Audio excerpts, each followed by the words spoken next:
Welcome back to C.O.C Network. Grant here. Just watched Crystal Palace 1, Chelsea 3. Big 3 points for us in the league, currently sitting in fourth right before the Arsenal-Man United game. Honorable mention, I didn't love how we ended this game. Very pragmatic. A lot of defenders on the pitch. Conceded the set piece again. Little shaky for me, but at the end of the day, more than happy to get the 3 points somewhat convincingly, in my opinion. So 5 things we learned from the game. Don't want to be too negative, but I thought our left-hand side today here, Badia, Correa, Pedro Neto, again, not a fun watch. In very simple terms, we know what Pedro Neto offers on that side, and in a game where we know what our opponents are going to look like defensively, I'm glad we fixed it quickly. We tried to focus getting the ball more towards Estevao's side, and that's when we started to get things going in terms of our attack, but really just a dead end, a cul-de-sac on our left-hand side. Cucurella, a good complementary runner, but again, when you have Pedro Neto trying to create on the left-hand side, if he's not being able to outpace anybody, and Lacroix had him a few times today, it's not good. So I'd like to see Gittins get a chance. I thought he showed something in that cameo in the Champions League. We know what Garnacho offers us, so I would have liked to maybe see Gittins start here and try and build on that performance, but hopefully we get that sooner rather than later. On to some positives. We're calling for him to start every week. He gets a start, and he makes an impact. Man of the match for me, Estevao today. When we're missing Palmer, we need a maverick like this, someone inventive like this in our attack, and took full advantage of the first opportunity, really gifted to him by the inexperienced Palace defender.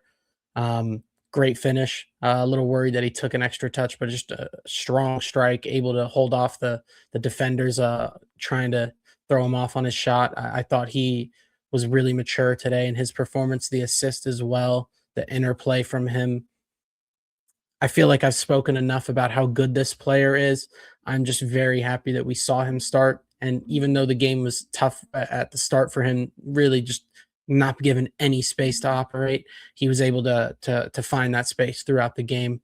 Obviously, it started with a gift, but he was able to take that chance. I don't know if all of our attackers take that chance in the same fashion, and he continued to build on that performance. And for a guy as young as he has proven that he is an important part of this team right now and in the future. He needs to continue starting. Well done, Estevão. Third thing, Andrey Santos had a really good performance.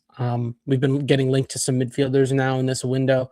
Lavia's hurt, Asugo hurt again. It's really just Andre, Enzo, Caicedo, and then Reece James now. So we need to see him playing more. We need to see what we have. And I thought he looked really good today, especially out of possession. Allows Caicedo to press higher. But really just mature performance from him.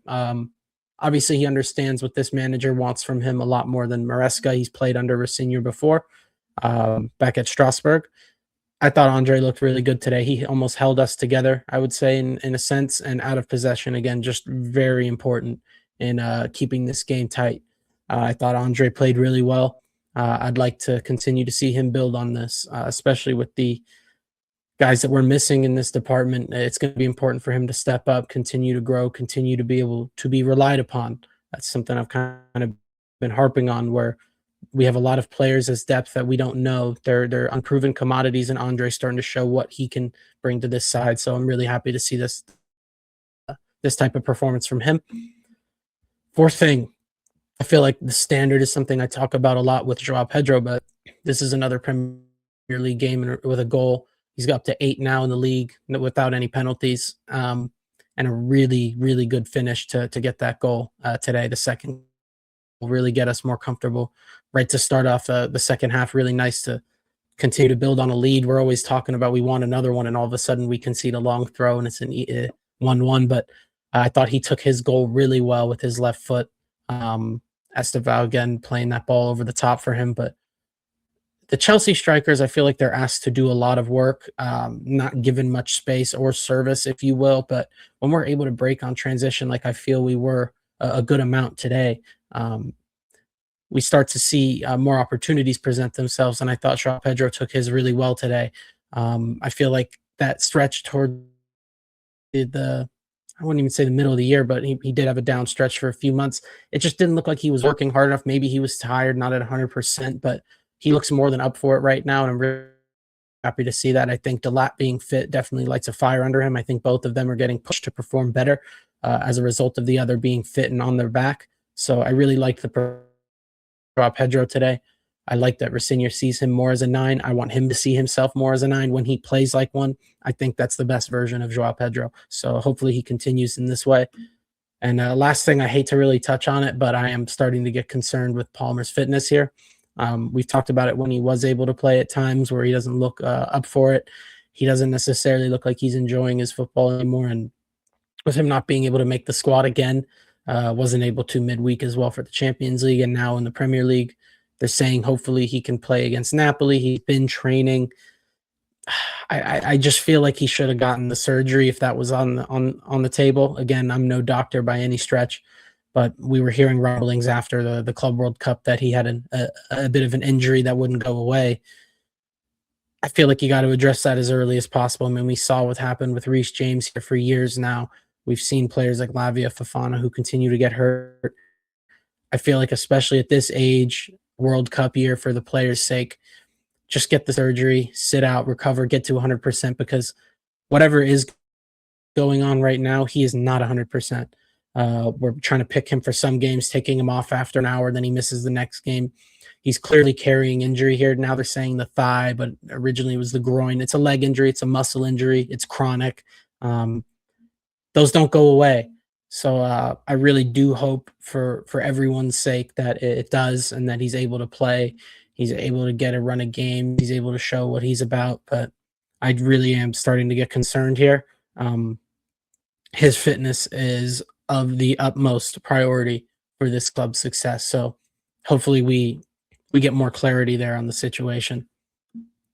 But at the end of the day, a huge 3 points for us. 4 wins out of 5 for Liam Rosenior, which if you told me at the start of the appointment, I would have absolutely taken that. So regardless of how the performances look, although I do think this was one of our better ones under Liam Rosenior, we take the 3 points. We take the result. We need to be in Champions League places. We're doing everything we can to make sure we are right now. Huge game midweek against Napoli. That is a must-win for Napoli. I think it's a must-win for us. We do not need 2 extra games on our calendar next month, and it would be absolutely massive for us to get straight into the round of 16 in the Champions League. It's in our hands. We need to take care of business against Napoli. But thank you for watching. Like, comment, hype, subscribe. Let me know what you think about Chelsea right now. Starting to get cautiously optimistic. Definitely cautious, but a little bit optimistic. I'm seeing some good things here. So let me know what you think, and I will see you guys very soon.